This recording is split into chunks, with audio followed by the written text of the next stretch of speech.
बिस्मिल्लाहिर्रहमानिर्रहीम। अस्सलाम वालेकुम डियर स्टूडेंट्स। इसमें प्रॉब्लम 19 को सॉल्व करेंगे। ये भी ट्रिकी प्रॉब्लम है, एग्जामिनेशन पॉइंट ऑफ व्यू से भी इम्पॉर्टेंट है और जैसा कि 18वां हमने क्वेश्चन किया था उसी से रिलेटेड है, मिलता जुलता है। देखें, इसके सबसे पहले पढ़ते हैं। Assume that you will have been opening a saving account today. आज आप एक ओपनिंग अकाउंट कर रहे हैं जिसमें डिपॉजिट कर रहे हैं 100,000। This saving account page 5% compounded annual interest and this rate is assumed to be remain in effect for all future periods। ठीक है, और ये यानी कि पूरे 9 साल का यही रहेगा जो टाइमलाइन बताई गई है। 4 years from today, ठीक है, 4 years from today you will withdraw और डॉलर, यानी कि यहां पे आके आपने इसमें से पैसे विदड्रॉ करवाना शुरू कर दिए हैं। ठीक है, you will continue to make additional annual withdrawal of $R for while longer, making your last withdrawal at the end of the 9 years to achieve the following pattern of the cash flow over time। Note क्या है, time 2 days time is period 0, 1 year from today is the end of the time period। तो how large must R be to leave you with exactly a zero balance after your final R withdrawal? How is made at the end of the year 9। Make use of an annuity table या formula. ठीक है, ऐसे question ना इस तरह के अगर table से कर लिए जाएं तो थोड़ा सा आसानी रहती है समझने में। अब देखें, टाइम लाइन उन्होंने खुद बता दिया, सबसे पहले मैं समझा देता हूं आप लोगों को।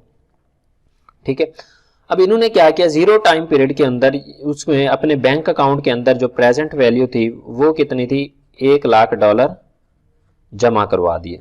ठीक है, अब यहां पे देखें, ये जो फ्यूचर वैल्यू यहां पे जमा करवाई ये अकमुलेट हुई कितने साल के लिए, 3 साल के लिए। अच्छा, अब स्टूडेंट यहां पे क्या गलती करते हैं, यहां पे देखें उन्होंने क्या किया, 4 years from today। अब स्टूडेंट क्या करते हैं, इस पहले को चौथे में कर देते हैं। अब चौथे से तो उन्होंने पेमेंट विदड्रॉल करना शुरू किया है, यानी कि वो 3 साल अकमुलेट हुई है, उसके बाद उन्होंने विदड्रॉल शुरू कर दिया है चौथे, 5वें, 6ठे और 7वें, 8वें और 9th ईयर्स में। तो अब इस सवाल के भी दो हिस्से हैं। सबसे पहले तो हम इस साल की फ्यूचर वैल्यू फाइंड करेंगे, यहां पे एक्चुअल में अमाउंट थी कितनी फ्यूचर वैल्यू जो उन्होंने विदड्रॉ करना शुरू कर दी। तो सबसे पहले हम क्या करेंगे, फ्यूचर वैल्यू फाइंड करेंगे। तो present value is equal to, formula लगेंगे, प्रेजेंट वैल्यू आपको गिवन है 100,000, interest rate 5%, number of years कितने हैं, 3 years। तो future value after 3 years find करनी, सिंपल है। फ्यूचर वैल्यू ऑफ एनुटी का फार्मूला लगा लें या टेबल से कर लें। Future value of 3 is equal to present value into 1 plus I raise to power n। अभी यहाँ पे n लिखेंगे, यहाँ पे लिखेंगे फ्यूचर वैल्यू 3 years की है, तो present value 100,000 into 1 plus interest rate कितना 5%, तो 0.05, नंबर ऑफ ईयर्स कितने हैं 3, तो ये फ्यूचर वैल्यू आ जाएगी 100,000। तो ये इसको कैलकुलेट करेंगे, ये वैल्यू आ जाएगी 1.158, सॉरी। इस वैल्यू को मल्टीप्लाई करेंगे तो हमारे पास जवाब आ जाएगा $1,15,800। अब ये अमाउंट होगी जो 3 साल के बाद आपकी अकमुलेट हो जाएगी। अब ये ऐसे ही है जैसे आपने किसी सेविंग अकाउंट में सिंपल पैसे जमा करवाए 3 साल के लिए, फिर आपके पैसे वहीं पे पड़े रहे, आपने उनको कहा कि मैं ये अगले 6 सालों में ये पैसे लेना चाहता हूं, तो वो आपको किस्त बना देंगे कि आप हर साल इतने इतने पैसे निकलवा सकते हैं।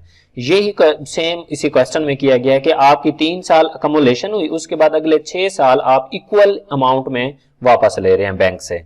ठीक है, तो अब ये 1,15,000 यहां पे जब पहुंचेंगे 1,15,800, तो ये क्या बन जाएंगे फिर प्रेजेंट वैल्यू जब हम यहां पे होंगे। तो इनको उन्होंने 6 इंस्टॉलमेंट, अगले ये जो 6 साल है ना वो 6 किस्तों में लेगा जो इन्वेस्टर्स है। तो हम इस पे सिंपल क्या करेंगे, प्रेजेंट वैल्यू का फॉर्मूला लगा के आर फाइंड कर लेंगे, आसान सा सवाल है। अब देखिए, सबसे पहले क्या करेंगे, प्रेजेंट वैल्यू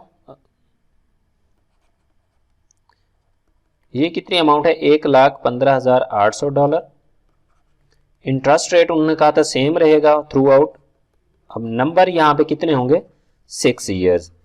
यानी कि उसके बैंक अकाउंट में ये जो 1,15,800 थे वो अगले 6 सालों में लेगा इंस्टॉलमेंट की मद में।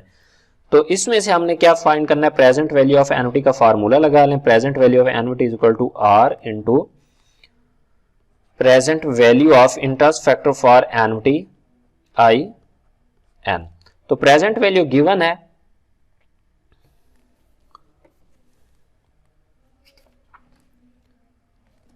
वो है 1,15,800, आर हमने फाइंड करना है, और present value of interest factor for annuity, interest rate है 5% और नंबर ऑफ ईयर्स कितने 6।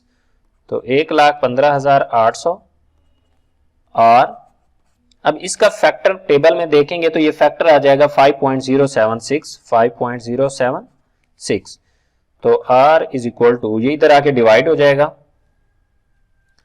1,15,800 माइनस 5.076, तो डिवाइड करेंगे ये आ जाएगा 22,813।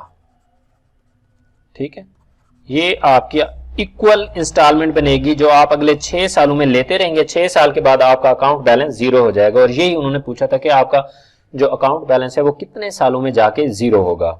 ठीक है, तो इसको सॉल्व करने का एक और तरीका भी है, बल्कि 2 और तरीके हैं, लेकिन मैं ये समझूंगा कि अगर आपको ये तरीका समझ आ रहा है तो उसी से करें। या दूसरा तरीका क्या है, मैं वैसे सरसरी बता देता हूं आपको। दूसरा तरीका यह है कि आप लेट सपोज करें कि आपने ये 1 लाख जमा कराया, तो इस सब की आप क्या करें, प्रेजेंट वैल्यू फाइंड करें और उसमें से 3 को माइनस कर दें। तो इस तरह भी आप करके डिवाइड कर सकते हैं। ठीक है, तो मेरी राय में ये सबसे बेस्ट तरीका है, इसी के मुताबिक आप सॉल्व करें, और उम्मीद करता हूं समझ आ गई होगी। अगर कोई चीज समझ नहीं आई तो कमेंट सेक्शन में पूछ सकते हैं, और वीडियो पसंद आई हो तो दोस्तों के साथ और अपनी क्लास के साथ जरूर शेयर कीजिएगा। Thank you for watching. Allah Hafiz.